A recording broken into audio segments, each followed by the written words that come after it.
అదరగొట్టే కారం రంగు రుచి ఆచి కారం పొడి. వీడు చెప్పేటప్పుడు ఆస్కర్ చూపిస్తారు, తీసేటప్పుడు చుక్కలు చూపిస్తారు అంటూ దోచేలో ఓ డైలాగ్ ఉంటుంది.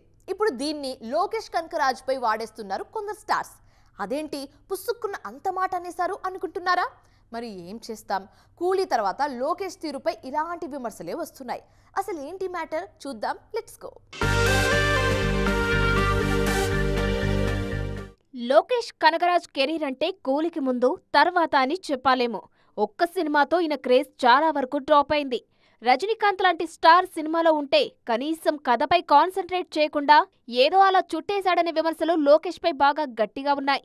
ముఖ్యంగా నాగార్జున విషయంలో ఫ్యాన్స్ డీప్గా హట్ అయ్యారు. నాగార్జున గురించి ఎంతో బిల్డప్ ఇచ్చి చివరికి ఆ క్యారెక్టర్ నార్మల్ విలన్ పాత్రలాగే డిజైన్ చేశారనే విమర్శలు గట్టిగా వచ్చాయి. లోకేష్ టేకింగ్ పై రిలీజ్ తర్వాత నాకు కూడా ఫీల్ అయ్యారని తెలుస్తోంది. అందుకే ఇకపై ఈ నెగిటివ్ రోల్స్ మనకు సెట్ అవ్వమంటున్నారు మన్మధుడు. మరోవైపు అమీర్ ఖాన్ సైతం కూలీలో నటించి తప్పు చేశానని ఓపెన్ గానే చెప్పారు. కూలీలో నటించడం తన జీవితంలో చేసిన అతిపెద్ద తప్పు అన్నారు అమీర్. లోకేష్ కనగరాజ్ పై ఇంతకంటే దారుణమైన కామెంట్ మరోటి ఉండదేమో. తాజాగా రెబా మోనికా జాన్ సైతం కూలీలో తన పాత్రను లోకేష్ డిజైన్ చేసిన తీరుపై తప్పుపట్టింది. తనకు చెప్పిందొకటి అక్కడ ఉన్నదొకటి అంటున్నారు రెబా. ఇందులో శృతి చెల్లిగా నటించారు ఈ బ్యూటీ. మొత్తానికి కూలీ లోకేష్ ఇమేజ్ ను బాగా డ్యామేజ్ చేసింది.